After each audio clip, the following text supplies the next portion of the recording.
তোমাদের এত মূল্যবান সময় থেকে অন্তত আমাকে 5 মিনিট সময় দাও। এই যে এত সকাল সকাল রেডি হয়ে কোথায় যাচ্ছি এগুলো তো তোমাদের সঙ্গে শেয়ার করতে হবে নাকি? নয়তো আমি কিসের ব্লগার হলাম? আমি যেই কোম্পানিতে জব করি সেই কোম্পানিরই অফিস মিটিং ছিল, তো সেই জন্যই বেরোনো। আর তোমরা যারা আমার আগের ব্লগ দেখেছো তারা তো জানোই আমি কোন কোম্পানিতে জব করি। মিটিংটা ছিল গোল পার্কে, তাই সেই মতো আমাকে ট্রেন ধরার জন্য আরামবাগ স্টেশনে যেতে হবে। কিন্তু আমার বাড়ি থেকে আরামবাগ স্টেশন 6 কিলোমিটার, কিন্তু যাতায়াতের ব্যবস্থা এতটাই ভালো যে আমার 16 কিলোমিটার সমান রাস্তার সময় লাগে। সকাল সকাল উঠে ভাবলাম যে ওয়েদারটা কত ভালো, কিন্তু যেই আরামবাগ স্টেশনটা পৌঁছালাম যেন সূর্যি বাবা আমার দিকে ধেয়ে এলো। জানো তো ট্রেনে উঠলেই জানো মনে হয় আমি সব খাবার খেয়ে নিই, কিন্তু পার্সটা তো আমার সঙ্গ দেয়নি, তাই 10 টাকার মুড়ি খেয়েই আমাকে পেটটা শান্ত করতে হলো।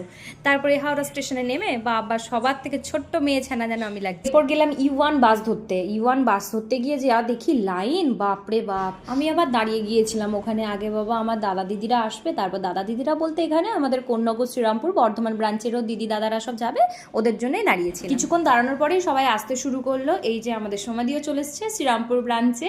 এই সমাধিই আমাকে ট্রেনিং দিয়েছিল। অনেকদিন পর দেখা, গল্প তো হবেই, তাই ঝুমাদি, আমি, সমাধি, সুদীপদা আমরা সবাই মিলে এখন গল্প শুরু করে দিয়েছি। এখনো আসতে বাকি আছে, দাঁড়াও দাঁড়াও তোমরা দেখতে পাবে। কথা বলতে বলতে এই তো এবার এরা সবাই চলে এলো। এটা হচ্ছে বর্ধমানের ঋত্বিকা, নতুন আইফোন কিনেছে। এটা বলতেই ও এত লজ্জা পেয়ে গেছে। এটা হলো আমাদের সবার দাদা সুজিত দা, জয়দা, অনিকেত দা, সবাই ছিলাম। সবাই মিলে একসাথে এবার লাইন দিলাম, তারপরে বাসে উঠে গিয়েছিলাম। ওই যে আমি স্ট্যাটাস দিয়েছিলাম আগের দিন যে কতটা প্রো লেভেলের ব্লগার হয়েছি আমি, বুঝতে পারছো যে বাসে উঠে ব্লগ করতে শুরু করে দিয়েছি। ভাবো ভাবো আমার মানে কনফিডেন্স লেভেলটা তোমরা একটু ভাবো।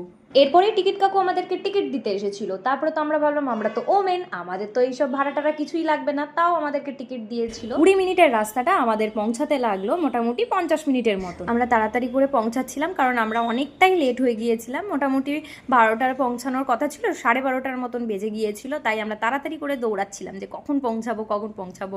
আর এই যে এখানে আমি ডাকছি, এটা হচ্ছে ওকে যাকে ক্যামেরা ধরতে দিয়েছি, ওকে বলছিলাম তুমি আমার সাথে তাড়াতাড়ি এসো। কিন্তু ওখানে গিয়ে একটা জিনিস বুঝলাম যে আমাদের এখানে আমরা প্রচন্ড গরম বলি, কিন্তু না, ওদের ওখানে তার থেকে মানে 10 গুণ বেশি বোধহয় গরম। ওখানে পৌঁছেই আগে আমরা তাড়াতাড়ি করে মিটিংয়ে বসে গিয়েছিলাম। তারপরে মিটিংটা হওয়ার পরেই আমরা খেতেও বসে গিয়েছিলাম। আমাদের খাবারে ছিল ফ্রাইড রাইস আর চিলি চিকেন। আমাদের খেতে মোটামুটি 3:30 এরকম বেজে গিয়েছিল, কারণ মিটিং হতে একটু দেরি হয়ে গিয়েছিল। খাওয়া দাওয়ার পর যেখানে মিটিং হচ্ছিল সেই ছাদের উপরেই আমরা একবার গিয়েছিলাম।